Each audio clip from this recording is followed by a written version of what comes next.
முருகன் கோயில் என்ட்ரன்ஸை நோக்கி போயிட்டுருக்கோம். அங்கே ஒரு வியூ பாயிண்ட் இருக்குது, அதையும் போய் பார்ப்போம்.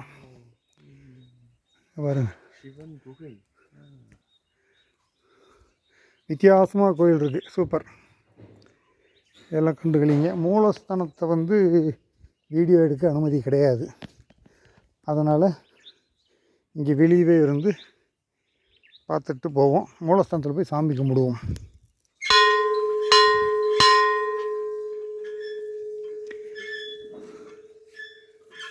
Yeah.